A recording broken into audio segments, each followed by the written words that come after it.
ఒక ఆయనకి మరణం వచ్చింది, ఆయన చనిపోయాడు. ఎలా చనిపోయాడో మనకు అనవసరం. ఆయన పేరు పగడాల ప్రవీణ్ అని అంటున్నారు. నేను ఎప్పుడు ఆయనకు చూడలేదు, ఆయన గురించి నేను ఎప్పుడు వినలేదు, ఆయన ఎవరో నాకు తెలియదు. ఆయన చనిపోయాడు. ఆయన భార్య, 2 కుమార్తెలు ఉన్నారట, ఆయన కుటుంబీకులు ఉన్నారట. ప్రకటన గ్రంథంలో నేను బోధిస్తున్నప్పుడు వస్తుంది, అప్పుడు చెప్తాను.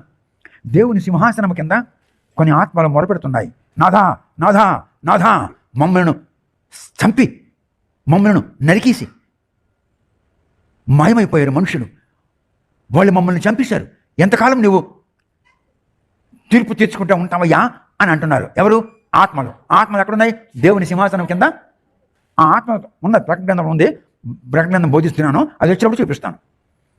అప్పుడు యేసు అంటున్నాడు, మీ లెక్క ఇంకా పూర్తి కాలేదు, మీ సంఖ్య ఇంకా అంటే అర్థం ఏంటి? నరకబడే వాళ్ళు ఇంకా ఉన్నారు, బోల్డ్ మంది ఉన్నారు. అయ్యా నాథా యేసు, మమ్మల్ని నరికేశారు, చంపేశారు, మేము మీ సింహాసనం కింద ఉండి మొరపెడుతున్నాం, అయ్యా యుగములు గతించిపోవచ్చునవి, ఎంతకాలం నువ్వు వారి మీద తీర్పు తీర్చుకోకుండా ఉంటావయ్యా అంటే యేసు అంటున్నాడు, మౌనంగా ఉండండి, మీ లెక్క ఇంకా పూర్తి కాలేదు, మీ లెక్క పూర్తి అయితే అప్పుడు సంగతి చూస్తానంటున్నాడు. అంటే అర్థం ఏంటి? సపోజ్ ఇప్పుడు ఒక ఆమె చనిపోయింది, ఒక ఆమెను నరికేశారు, ఒక ఆయన నరికేశారు అనుకోండి. అంటే ఇప్పుడు యేసు ప్రభు లెక్క ప్రకారంగా వీళ్ళంతా ఆయన సింహాసనం కింద వెళ్ళాలి కదా. అలాగే పగడాల ప్రవీణ్ దేవుని సింహాసనం కిందకి వెళ్ళినాడు.